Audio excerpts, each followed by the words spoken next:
अच्छा, internal and external disadvantages of large scale of production. जो हम प्रोडक्शन लार्ज स्केल पे बना रहे होते हैं उसके जो डिसएडवांटेजेस हैं वो हमारी अपनी वजह से या किसी और की वजह से जो होते हैं वो क्या हैं। पहले तो जो हम पढ़ेंगे internal disadvantages also include the use और answer also include the increase cost of production. जो डिसएडवांटेज है हमारी अपनी वजह से वो ये है कि अगर प्रोडक्शन की जो कॉस्ट बढ़ गई है तो हमें नुकसान हुआ है, ठीक है। These disadvantages these disadvantages particularly take place. सबसे तो ज़्यादा ये है कि हमारी कीमत बढ़ गई है तो फैक्ट्री कर्जे पे आ गई है। प्रोडक्शन अगर उसकी जो प्रोडक्शन कॉस्ट थी वो इंक्रीज हुई है तो सबसे जो मशहूर है ये है मेन है cause take place when the entrepreneur are unable to control the expanded business. Just वक्त एक एंटरप्रेन्योर बढ़े हुए फैले हुए बिजनेस को कंट्रोल करने में उसको एफिशिएंट नहीं है। दूसरी रीज़न ये है they for a lot of reasons are wasted resources, जिसकी वजह से बहुत सारे रिसोर्सेज ज़ाया हो जाते हैं, ठीक है। कॉस्ट हमारी बढ़ जाती है, increase.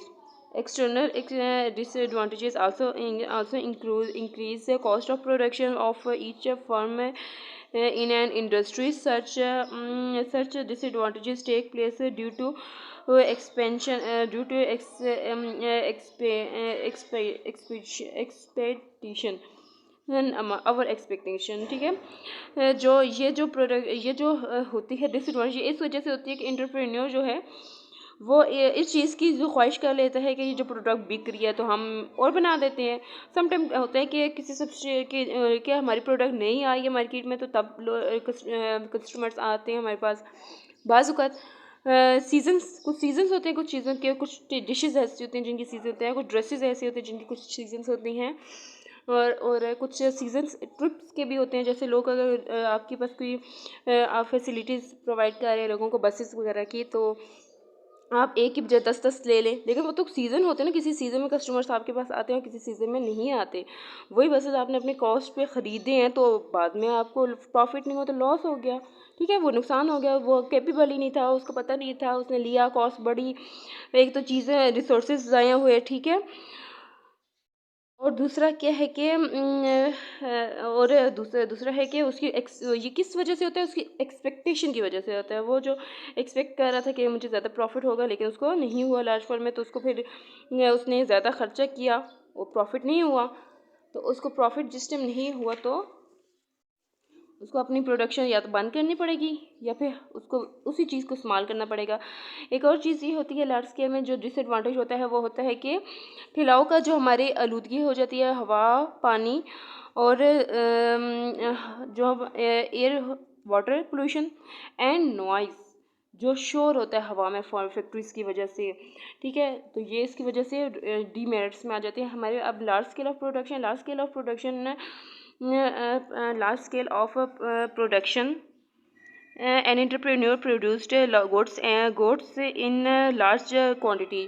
Large scale of production एक एंटरप्रेन्योर बड़े स्केल पे कुछ चीज़ बना रहा है, ठीक है। एक बड़ा रिस्क है, बड़े पैमाने पे चीज़ को बनाना बहुत बड़ा ख़तरा है, रिस्क है, एहतियात करनी चाहिए। क्योंकि ये जो इकोनॉमिक्स बनी है इसी के लिए कि अगर आप एक एंटरप्रेन्योर हैं तो आप रिसोर्सेज को ज़ाया ना करें। आपको जो मेरिट्स और डीमेरिट्स हैं फिर उसको देखने के बाद आप अपनी स्केल प्रोडक्शन को देखें, ठीक है। फिर उसको डिसाइड करें कि आपने अपनी प्रोडक्शन की जो क्वांटिटी है वो बड़े पैमाने पे रखनी है या छोटे पैमाने पे रखनी है। उसके बाद ही एक एंटरप्रेन्योर अपने प्रॉफिट को इंक्रीज़ कर सकता है, ठीक है। टोटल जो उसका प्रॉफिट होता है वो इंक्रीज़ कर सकता है। इसके फ़ायदे क्या होते हैं बड़े स्केल पे प्रोडक्शन बनाने के? बड़े स्केल पे प्रोडक्शन बनाने के जो फ़ायदे हैं वो हैं कि economy in the purchase and sale of goods. जिस हम बड़े पैमाने पर कोई चीज़ बनाते हैं तो हम लोग जब ख़रीदते हैं चीज़ को बड़े पैमाने पे तो हमें क्या मिलता है, डिस्काउंट। दूसरे हैंड में ऑन द अदर हैंड, जब दूसरे हाथ की तरफ हम जब उसी चीज़ को बनाने के बाद बेचते हैं बड़े पैमाने पे तो हम लोग उस चीज़ को ज़्यादा पैसों में बेचते हैं, हमें कम पैसों में ख़रीदते हैं और ज़्यादा पैसों में हम बड़ी पैमाने पे चीज़ को बनाएंगे तो हमें बंडल्स में मिलेंगी जो डिस्काउंट में मिलती हैं। बेचते हैं तो हमें ज़्यादा उसमें से रेवेन्यू होता है क्योंकि ज़्यादा प्रोडक्ट है तो मल्टीप्लाई हो जाता है हमारा, एक एक 5-5 रुपये कर करके कतरा कतरा करके ये लाखों में बिक जाते हैं, हमें प्रॉफिट बहुत होता है फिर बड़ी प्रोडक्ट में। लेकिन छोटी में वही मुश्किल से हमारी कॉस्ट निकलती है, लेकिन बड़ी फॉर्म में हमें प्रॉफिट ज़्यादा होता है। अगला हमारे पास है जी है economics in the use of machinery. अगर हम बड़े फर्म में जो जैसे आपके पता है कि हर वक्त मशीनें इस्तेमाल होती हैं, बंदे तो है नहीं कि वो शाम को चले जाएंगे, मशीनें हैं तो मशीनों में हमारा काम हर वक्त होता रहता है जो कि बड़े पैमाने पे प्रोडक्शन बनती रहती है सुबह शाम। लेकिन इंसान अगर छोटे पैमाने पे हम बना रहे तो वो बाय हैंड चीज़ें होती हैं तो वो ये इतना टाइम नहीं होता और प्रोडक्शन भी इतनी टाइम लिमिटेड तक होती है तो उसकी प्रोडक्शन कम होती है। तो ये उसके मेरिट्स में आ जाता है बड़े लार्ज स्केल ऑफ प्रोडक्शन में कि मशीनरी में काम होता है, ठीक है, जो कि थकती नहीं है। अगला है अगला है repair facilities. Large scale of production for the repair of machines are available at cheaper rate due to location of a firm. In this way cost of production of a firm are reduced। दूसरे पैमाने पे हमारे पास ये है कि जो बड़े firm की जो प्रोडक्शन है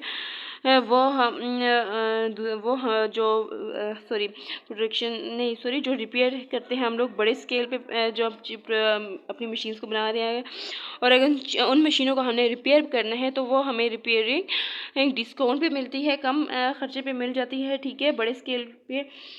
और इसके एक और मेरिट्स, इसका एडवांटेज ये है, फ़ायदा ये है कि most appropriate use of labour. जब हम बड़े स्केल पे बना रहे हैं तो हमें एफिशिएंट लेबर मिलता है, तजर्बेकार लेबर मिलता है काम में, एक लेबर क्योंकि डिवीज़न हो रही है ना बड़े पैमाने पर। जिसमें हम लेबर बना रहे हैं तो लेबर की जो डिवीज़न की वजह से हर एक लेबर अपने काम में उसको क्या कहते हैं स्पेशलिस्ट हो जाता है, जिसकी वजह से लेबर को भी फैसिलिटी हो जाती है कि उसको मल्टीपल टास्क नहीं करने पड़ते और एंटरप्रेन्योर को फैसिलिटी होती है कि उसको तजर्बेकार एक मजदूर मिल गया जो रिसोर्सेज को ज़ाया भी नहीं करता और काम भी वक्त पे करता है और चीज़ को जो बनाता है वो भी ठीक तरीके से बनाता है। वेलफेयर ऑफ लेबर, बड़े पैमाने पे जो मज़दूर है उसको काफ़ी वेलफेयर्स मिल जाते हैं, जैसे कि मेडिकल सहूलत मिल जाती है उसको और दूसरे प्रॉफिट्स वगैरह भी मिल जाते हैं मेडिकल के अलावा उसको एजुकेशनल एंड मेडिकल फैसिलिटी। उसके अलावा उसको अपने बच्चों की तालीम वगैरह की जो मुफ्त सहूलत मिल जाती है, जैसे कुछ फर्म्स अपने लेबर्स को फैसिलिटी देते हैं जो बड़े पैमाने पे होती हैं, ठीक है। इसके बाद है जी reduction in the cost of production. बड़े स्केल पे अगर हम कोई चीज़ बना रहे हैं तो हमें जो प्रोडक्शन की कॉस्ट है उसमें कम हो जाए, कम में मिलेगा, ठीक है। Since the firm under large scale production get in external and internal economics of scale. फिर अगर है जी क्रेडिट फैसिलिटीज़, फिर रिस्क टेकिंग, फिर है जी एस्टेब्लिशमेंट ऑफ रिसर्च फैसिलिटीज़, फिर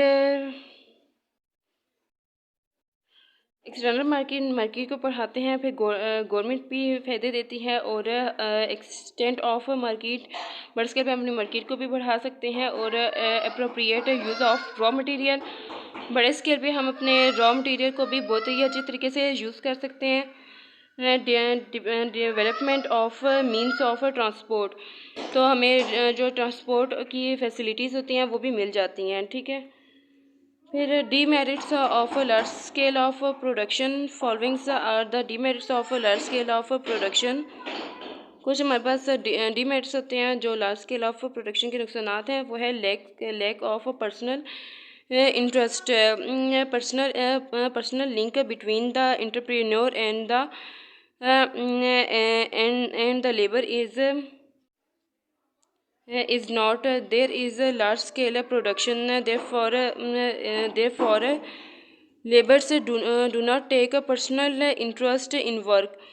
lack of personal interest large scale of production में जो इंटरप्रेन्योर और वर्कर्स होते हैं उसमें उनके बीच का जो कॉन्टैक्ट होता है वो, क्योंकि लार्ज स्केल ऑफ प्रोडक्शन है तो कॉन्टैक्ट कम होने की वजह से इनके वर्क के जो इंटरेस्ट है वो कम हो जाता है वर्कर्स का। नेक्स्ट पर्पस है कि downfall of artistics product. Large scale of production में हम लोग जो हाथ की बनी हुई चीज़ें होती हैं वो नहीं बना सकते, उनकी प्रोडक्शन कम हो जाती है। Impediment in research facilities. जब हम बड़े स्केल पे प्रोडक्शन बना रहे हैं वहाँ पे मज़दूर एक ही चीज़ को बनाने में क्योंकि एक्सपर्ट हो जाते हैं वो फिर अप्लाई नहीं कर सकते, एफिशिएंट एबल नहीं होता, वो अनएबल होता है। फिर जो नई प्रोडक्ट आ गया क्योंकि अगर वो चीज़ अब मशीन पे बना रहा है, मशीन की बजाय वही अगर वो काम में कंप्यूटराइज्ड हो गया तो वो फिर मुश्किल हो जाएगा उसके लिए, क्योंकि 50 साल से एक ही काम कर रहे हैं तो वो फिर नई ईजाद की नई टेक्नोलॉजी को अडॉप्ट करना उनके लिए मुश्किल हो जाता है। अगला है जी श्रिंग स्ट्रिक्स एंड लॉकआउट्स। इसमें है बड़े पैमाने पे क्योंकि स्ट्रिक्टनेस ज़्यादा होती है प्रेशर की वजह से जिसकी वजह से लेबर को मालिक की तरफ से इतनी ज़्यादा फैसिलिटीज़ नहीं मिलती। अगला है जी आवर प्रोडक्शन हो जाती है समटाइम जब हम बड़े स्केल पे कुछ प्रोडक्ट बना रहे हैं तो हमारी प्रोडक्ट हम लोग ज़्यादा प्रोडक्ट बंडल्स के हिसाब के बना लिए हैं, लेकिन हमें जो रेवेन्यू या उसका जो रिवॉर्ड मिला है, जो कॉस्ट हमने लगाई है उसका जो हमें आउटपुट मिलना था नहीं मिला, तो हमारी जो रिसोर्सेज हैं वो ज़ाया हो गए हैं। अगला हमारे पास है जी डेंजर ऑफ एन एम्प्लॉयमेंट। जिस टाइम अगर एक फर्म चल रही है तो उसमें प्रोडक्शन अगर उसकी नहीं लगी तो वही जो काम लोग मजदूर कर रहे थे अगर वो उनको निकाल देता है अपने काम से तो वो डेंजर ऑफ अनएम्प्लॉयमेंट, बहुत सारे लोगों को नुकसान है कि उनकी नौकरी चली जाती है। ठीक है, गलत प्लानिंग के साथ काम को चलाएगा तो बीच में कितने लोगों का नुकसान होगा, जो वहाँ पे काम कर रहे हैं उनका नुकसान होगा बड़े स्केल में। ठीक है, अगला है जी establishment of monopolies. Large scale में क्योंकि एक ही प्रोड्यूसर होता है तो इसलिए मोनोपोलीज आ जाती हैं, ज़्यादादारी होती है, एक बनाने वाले तो हज़ारों ख़रीदने वाले हैं। अगला है जी अनइक्वल डिस्ट्रीब्यूशन ऑफ वेल्थ।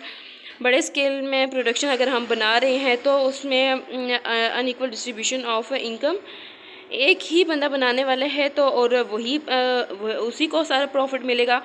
ठीक है, एक बड़े स्केल पे बना रहा है वो अपनी प्रोडक्शन को मोनोपोलीज उसने कर लिया कि वही प्रोड्यूस करने वाला मशीनरी उसने ज़्यादा अपने तरफ कर लिया और अपना ही एक नाम बना लिया, तो लेकिन जो छोटे छोटे लोग हैं उन पर फिर बोझ बन जाएगा।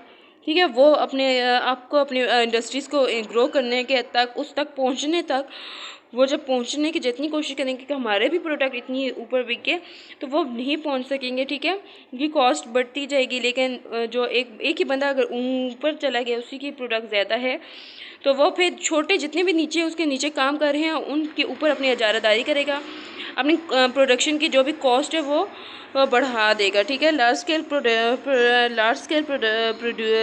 Products large producers earn super normal profit। इसका एक मतलब ये भी है through their monopolies in business. In this way large parts of national income of the country is concentrated in few hands। ठीक है, जिसकी वजह से जो प्रॉफिट है अगर उसने ज़्यादा प्रॉफिट ले लिए तो जो मुल्क का जितना भी पैसा है वो कुछ ही लोगों बड़े बड़े लोगों तक जाएगा, बाकी जो छोटे छोटे लोग हैं वो इस मनी से मुहताज रहेंगे कि वो पैसे कमा के अपने बैंक वगैरह में आपको पता है फिक्स कर लेते हैं, जिसकी वजह से प्रॉफिट पर रख लेते हैं, जिसकी वजह से मनी सर्कुलेट इतनी ज़्यादा नहीं करती। ठीक है, अगला हमारे पास है जी मोरल डिग्रेडेशन। इसमें यह है कि जब हम बड़े पैमाने पे चीज़ बना रहे हैं, ठीक है, under large scale of production labours जब हम रखते हैं तो हम लोग मर्द औरतों दोनों को रखते हैं, जिसकी वजह से माशरे में बिगाड़ पैदा होता है। ठीक है, स्मॉल स्केल ऑफ प्रोडक्शन क्या होती है? Also large scale production is important to meet is important to growing growing population. बढ़ती हुई आबादी के साथ हमें चीज़ों की बड़ी आबादी बड़े पैमाने पे या बड़ी जो प्रोडक्ट हैं वो लार्ज स्केल में चाहिए बढ़ती हुई आबादी के साथ पाकिस्तान में, जैसे कि पाकिस्तान में। लेकिन इसी के साथ साथ हमें स्मॉल स्केल जो छोटी छोटी चीज़ें हैं जो बनती हैं डेकोरेशंस की, देखें आप जो बंदा रोटी खाने वाला है वो रोटी पहले खाएगा या फिर वो पहले ये ग्लव्स वगैरह ख़रीदेगा, छोटी छोटी चीज़ें। लेकिन जो लोग नॉर्मल ज़िंदगी गुजार रहे हैं, जो छोटों से ज़रा मिडिल स्टैंडर्ड के लोग हैं, तो ये कुछ 20% ही होते हैं। तो इन चीज़ों की भी डिमांड हम इग्नोर नहीं कर सकते। जो छोटी छोटी हाथ से बनी हुई चीज़ें होती हैं, ठीक है, जैसे रुमाल वगैरह हो गया, डेकोरेशन पीसेस वगैरह हो गए, तो लेकिन ये भी अपनी ही जगह एक वैल्यू रखती हैं। और बड़ी चीज़ें तो ऑफकोर्स आबादी के साथ, बढ़ती हुई आबादी के साथ अपनी एक अहमियत रखते हैं। तो छोटी चीज़ें जो छोटा स्केल है वो भी एक अपनी अहमियत रखते हैं, ठीक है। अब हम पढ़ेंगे following are the merits and demerits of small scale of production.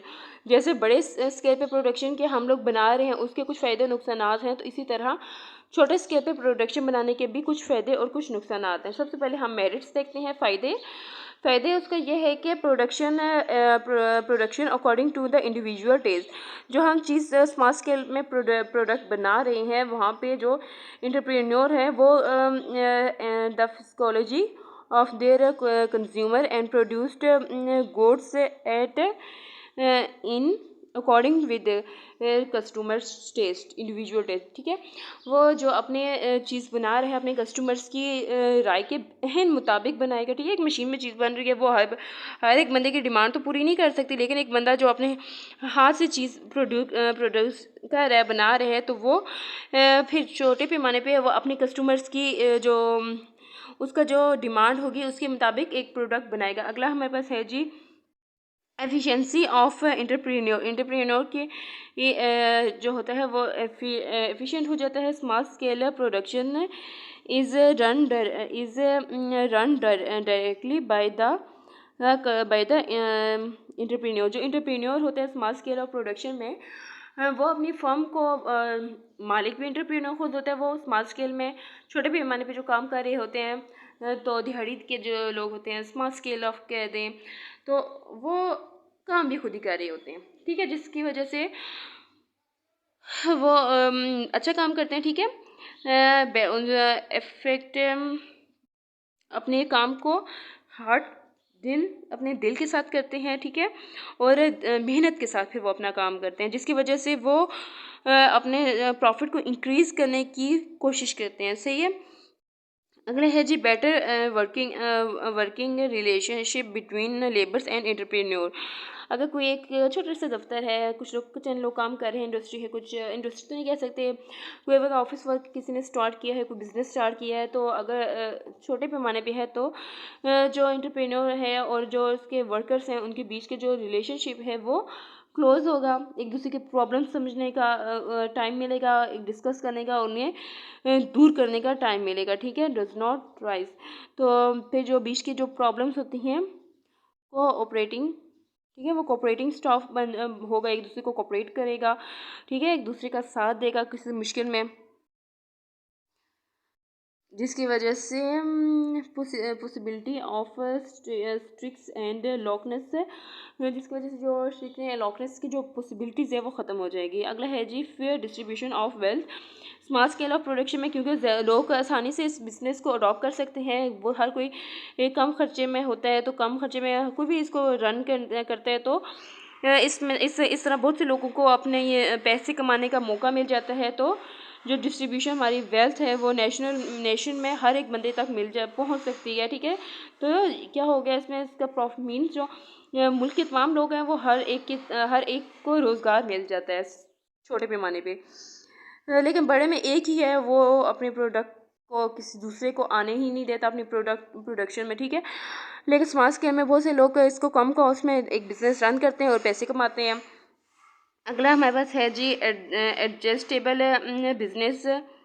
Adjustable business में यह है small scale of production is the form of business which can be easily adjusted in according with the financial with the business business fluctuation का मतलब होता है कि अगर कोई आपको नुकसान या फ़ायदा हो रहा है, बढ़ाव चढ़ाव है बिज़नेस का, तो स्मॉल स्केल ऑफ प्रोडक्शन है तो आप अपनी उसी फ्लक्चुएशन की वजह से, उतार चढ़ाव की वजह से अपनी जो प्रोडक्शन है उसको हम उसके साथ साथ ले सकते हैं। जैसे लचक होती है इसमें बहुत ज़्यादा, यानी कि फ्लक्चुएशन में आप लचक भी इसको यूज़ कर सकते हैं कि आप इजीली उसको अपने अकॉर्डिंग्स कर सकते हैं कि उसको बढ़ाएं या घटाएं, छोटा करें या बड़ा करें लोगों की डिमांड के मुताबिक। मिसाल के तौर पर for example production sharply reduced in cause in case of depression and vice versa। जैसे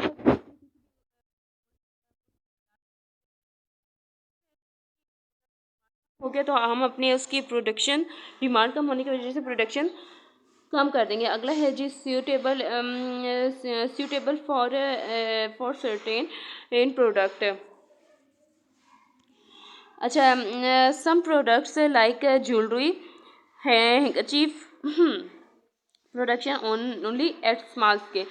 कुछ चीज़ें ऐसी हैं जो कि सूट करती हैं स्मॉल स्केल के ऊपर ही, जैसे कि छोटी छोटी चीज़ें जो हम बड़े स्केल पे लोगों को डिमांड नहीं होती बड़े स्केल पे उनकी, और ना ही वो बड़े स्केल पे बन सकती हैं, हाथ पे बनने वाली होती हैं, तो वो इसी के ऊपर सूट कर रही होती हैं स्मॉल स्केल के ऊपर प्रोडक्शन। जैसे ज्वेलरी हो गया, रुमाल हो गया, ऐसी प्रोडक्ट्स इसी स्केल के ऊपर सूट कर रही होती हैं। ठीक है, तो स्मॉल स्केल के जो डीमेरिट्स हैं, जो लार्ज स्केल के मेरिट्स है, the advantages of large scale of production can not be obtain small scale production. जो बड़े स्केल के फ़ायदे हैं हम लोग वो स्मॉल स्केल के प्रोडक्शन में फ़ायदे नहीं ले सकते, वो फिर क्या होंगे, नुकसानात होंगे। Hints these become the disadvantages of small scale of production. For example small scale, मिसाल के तौर पर जो अगर छोटा बंदा काम कर रहा है तो उसको कोई फ़र्क नहीं पड़ेगा अपनी फर्म के जो बैरूनी वो जो हम लोग ने लॉ पढ़ते हैं इंडिविजुअल इंटरनल एक्सटर्नल, अपने प्रोडक्शन को बढ़ाने में, जैसे कि बंडल के हिसाब से स्मॉल स्केल में हम लोग कुछ चीज़ नहीं ले सकते। ठीक है, हमें छोटे पैमाने पे चीज़ ही मिलेगी, जिसकी वजह से हमें कॉस्ट पूरी ही अदा करनी पड़ेगी उस चीज़ को। 100 है तो 10 चीज़ें लिए तो 1000 रुपया ही पे करने का, लेकिन अगर हम वही चीज़ लाखों में लेंगे तो हमें 20,000 का बीच में डिस्काउंट मिल जाएगा। ठीक है, स्मॉल स्केल में ये फैसिलिटी फिर नहीं आ जाएगी, ना ही हमें कुछ गवर्नमेंट की फैसिलिटी स्मॉल स्केल में उन लोगों को मिलती है। ठीक है, of scale can not be obtained raw material. जो स्मॉल स्केल में प्रोडक्शन में वो बड़े स्केल में रॉ मटेरियल सस्ती कीमत में चीपर रेट पे नहीं ले सकते हैं। Rate and labour and raw material can not be optionally can not be optionally used. जो रॉ मटेरियल वेस्ट बच जाता है वो दोबारा कहीं और यूज़ नहीं कर सकते। ठीक है, production is a very limited business. Small scale में जो हम प्रोडक्शन बना रहे होते हैं वो बहुत ही महदूद होता है। It is an unavailable unstable business. जो स्मॉल स्केल पे जो प्रोडक्शन होती है वो अनस्टेबल होती है। ठीक है, किसी भी ज़्यादा अगर बर्डन पड़ गया है तो फाइनेंशियल के तौर पे तो वो या तो डिमांड लोगों की कम हो जाती है। ठीक है, या फिर कोई अगर और बड़ी पैमाने पे कुछ और प्रोडक्शन साथ सूट होगी है तो वो इसकी डिमांड कम हो जाएगी। ठीक है, स्मॉल स्केल ऑफ प्रोडक्शन में जितने भी बड़े लार्ज स्केल ऑफ प्रोडक्शन के फ़ायदे हैं वो सब इसके नुकसानात में बढ़ जाएंगे। जैसे कि इसमें कोई सब्स्टिट्यूट हमें नहीं मिलता दूसरी फॉर्म का, ना गवर्नमेंट की फैसिलिटीज़ मिलती हैं, ना हमें वर्कशॉप की कोई फैसिलिटी मिल जाती है जो हमें चीपर रेट पे दे, ना हम अगर हमने एक सिंगल बंदा यूज़ करे, ना कोई टेक्नोलॉजी का इसमें है कि अच्छी आपको मशीनरी मिल गई, हमारा सब काम हाथ पर होने वाला है। तो प्रोडक्शन भी क्योंकि कम मिकदार में तो प्रॉफिट भी इसमें कम ही मिकदार में आएगा। ठीक है, choice of substitute scale of production. तो नेक्स्ट हम लॉ ऑफ रिटर्न पढ़ेंगे। ओके।